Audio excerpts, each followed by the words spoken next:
Hi friends, എല്ലാവർക്കും എൻ്റെ ചാനലിലേക്ക് സ്വാഗതം. ഞാൻ നിങ്ങളുടെ മുന്നിലെത്തിയിരിക്കുന്ന ഒരു വെറൈറ്റി ഡിഷുമായിട്ടാണ്. എന്താണെന്ന് കാണാൻ നോക്കും. പപ്പായ കൊണ്ട് നല്ല സ്വാദിഷ്ടമായിട്ടുള്ള ഒരു തോരനാണ്. കുറച്ച് ചേരുവ കൊണ്ട് ഞാനിവിടെ തയ്യാറാക്കാൻ പോകുന്നത്. അതിന് വേണ്ടുന്ന ചേരുവകൾ: കറിവേപ്പില, ഇഞ്ചി, വെളുത്തുള്ളി, പച്ചമുളക്, ചെറിയ ഉള്ളി, പപ്പായ. നമുക്ക് തയ്യാറാക്കാം. ചേരുവകളെല്ലാം നമ്മൾ പൊടിയായിട്ട് അരിഞ്ഞിട്ടുണ്ട്. നമുക്ക് ഇതിലേക്ക് ഇച്ചിരി ഉപ്പിടുക. ഇനി ഇത് ഞാൻ ഗ്രേറ്റ് ചെയ്ത ഓമയ്ക്കയാണ്.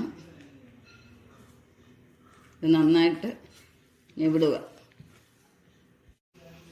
ഉപ്പിട്ട് ഞെവിടിയതിന് ശേഷം നമുക്ക് തേങ്ങയുടെ ഇട്ട് നന്നായിട്ട് ഞെവിടാം. കൈകൊണ്ട് തന്നെ നല്ലപോലെ ഞെവിടി പിടിപ്പിക്കണം. നമുക്ക് ഉഴുന്നിട്ട് കടുക് വറക്കാം. ഉഴുന്ന് ചുമന്നിട്ടുണ്ട്. നമുക്കിതിലേക്ക് പപ്പായ ഇട്ട് കൊടുക്കാം.